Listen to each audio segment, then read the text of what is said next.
Well, Donald Trump has been on the offensive all this week. He took aim at multiple targets, some familiar ones like the press. He's attacked Democrats, the media, his own party, and earlier this week he also picked a fight with the country of Pakistan. During a formal scripted speech, Donald Trump outlined his new plan for the U.S. mission in Afghanistan, and he had harsh words for Pakistan, accusing the country of sheltering terrorists. We can no longer be silent about Pakistan's safe havens for terrorist organizations, the Taliban, and other groups that pose a threat to the region and beyond. Pakistan has much to gain from partnering with our effort in Afghanistan. It has much to lose by continuing to harbor criminals and terrorists. He also said, look, we pay the country billions and billions of dollars. They have to do more. Pakistan is hitting back in this war of words. One of the country's most prominent politicians is the opposition leader, Imran Khan. I spoke with him a short time ago. I began by asking him for his reaction to Donald Trump's tough talk. Well, Hala, it's something every Pakistani feels hurt, humiliated. It's a country that has that collaborated with the U.S. after 9/11, and by joining the U.S. in the U.S. war on terror, we ended up losing something like 70,000 people dead, over $100 billion lost to the economy, and the tribal areas, which is adjoining the Afghanistan, were a population of 6 million, almost at one point 80% were homeless IDPs. So after all this, suddenly to hear this strange statement that Pakistan is responsible, made a scapegoat for the US not succeeding in Afghanistan, it is,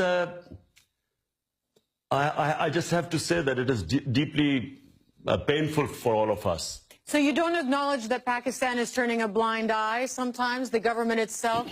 I spoke to Zalmay Khalilzad, the former American ambassador to Afghanistan. He said it's not true. The government knows where these extremist groups are. This is what he said, that essentially they're not just in these tribal zones, but in the big cities themselves, if you could listen.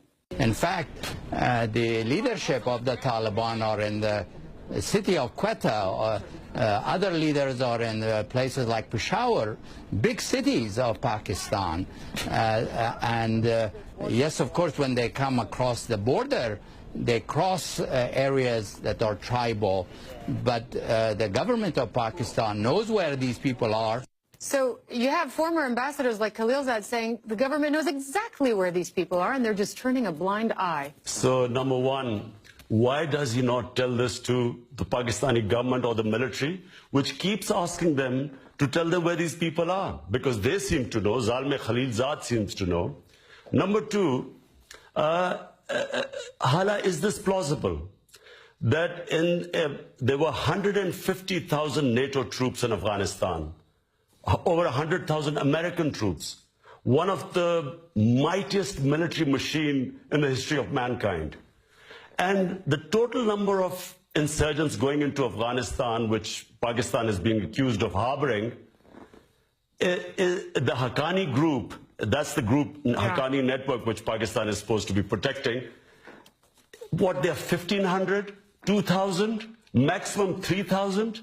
Are we to believe that it's because of these 3,000 people, 150,000 of the best military might of the West could not win in Afghanistan?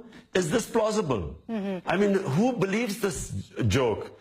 So what is there? In the end, is this what they've got? They blame Pakistan for not being able to succeed in Afghanistan? Well, Donald Trump has even said, has even implied in his speech that aid, that assistance, economic and military, to your country, Pakistan, could be at risk, he implied, unless the government of your country does more to tackle these extremists. In my opinion, Pakistan has been the biggest collateral damage in this Afghan adventure. It was ill thought out.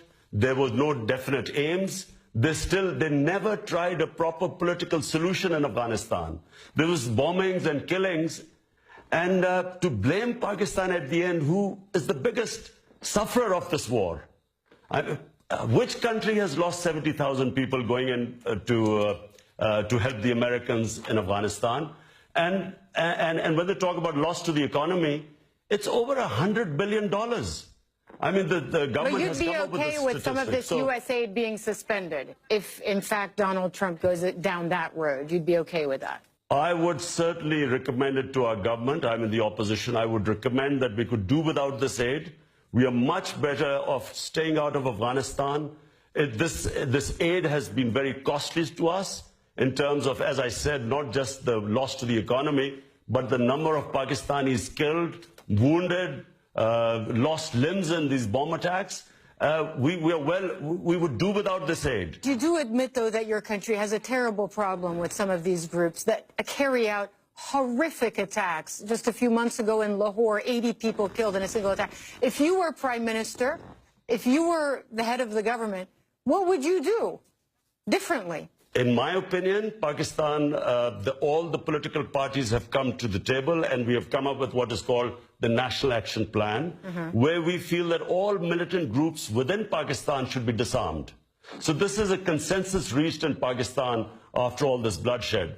And that's really the way of going about it, because the legacy of the 80s has to be brought to an end. And only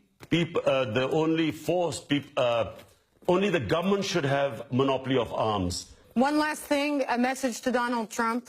I mean, you heard what he had to say about your country. You heard what he had to say about his strategy for Afghanistan, your neighbor. What would you tell him? What would your advice be? I would say that this is a deeply flawed policy. It's more of the same. If he's going to send more troops, what are these troops going to do which 150,000 NATO troops could not do? And I feel that his stated policy of killing the enemy, I mean, that's what they've been doing for all this while. I think they should change policy. They should engage the neighbors. That means China, Russia, and Iran. And they should try and form a government of consensus. And actually, the U.S. should think of leaving Afghanistan. Because as long as there are troops in Afghanistan, there's always going to be a problem. If they can do it simultaneously, get the neighbors on the same table, bring them on a dialogue with the Taliban, and then have a withdrawal, and at the same time, a government of consensus is set up in Afghanistan. To me, this is the only solution.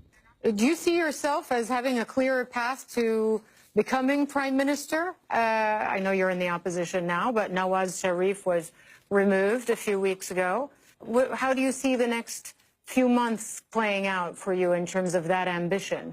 Well, I'm, a sportsman. My training is as a sportsman, so I'm always optimistic. I always think I'm going to win. And I do feel this time that this is our time, this coming election.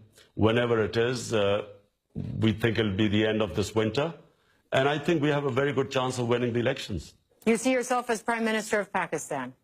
Well, if we win the elections, hopefully. Imran Khan there speaking to me earlier with reaction to Donald Trump and also his hopes, his political ambitions over the next several months. Now, the